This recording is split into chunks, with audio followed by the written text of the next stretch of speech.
So I'm out to the garden this morning and as expected, the arrival of these wonderful, magical early rains are also quite problematic in certain instances.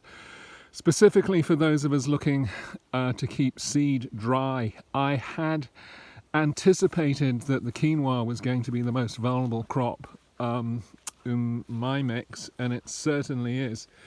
You can see breakages here, for example, and more so over here.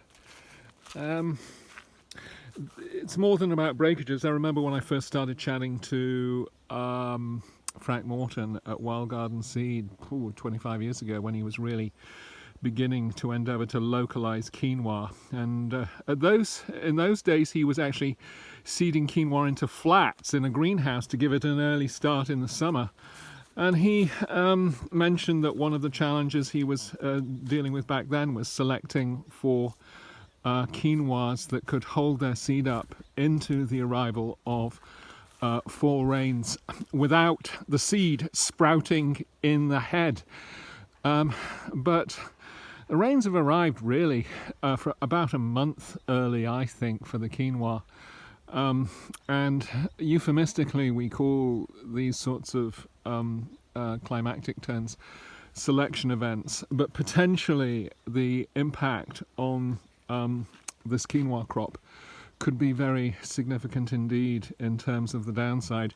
Then again, it could also prove elemental in terms of pointing to accessions that really have the chutzpah to forge on through. Like, I think this is the most, I don't know what it tastes like, but this has been the most productive plant in the quinoa bed so far. It's huge. I mean, it gets up, that's, I think, probably 8.5 feet high or something. And that didn't snap, where some of the larger heads, the stems did break. This here is actually not Chenopodium quinoa, although the botanists probably call it Quinoa or something. It's Chenopodium I think it's Formosanum or something. It's Taiwanese quinoa, and I think botanists might even call it Chenopodium giganteum. Looks like lamb's quarters. I'm not too sure how closely it's related to it. Anyways, it only started producing heads really this last week. It's put on a spectacularly gorgeous array. The adaptive description says that it's late to mature, but that seed can be dried down, harvested and then dried down under cover. But I'm not too sure we'll get seed off this, but then who knows? If we get another month of sunshine, we might. Falls over like love's lies bleeding, I'm told. But that's a classic example, actually, of a variety that I sort of wrote off, or have been writing off for the last couple of months, as it's basically got taller and taller and taller and done nothing to produce a flower. But that's come in. Who knows? It might not be too late. But generally, what I like to find is crops that don't take the extra fuss in terms of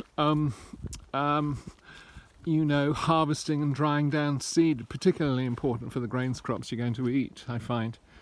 Yeah, I make certain exceptions. I mean, one of the reasons we don't combine corn in our bioregion is because typically we have to dry it down further under cover later, but corn is so valuable, I'm willing to go the extra distance. But for the most part, what I'm looking for are crops that dry down in the field.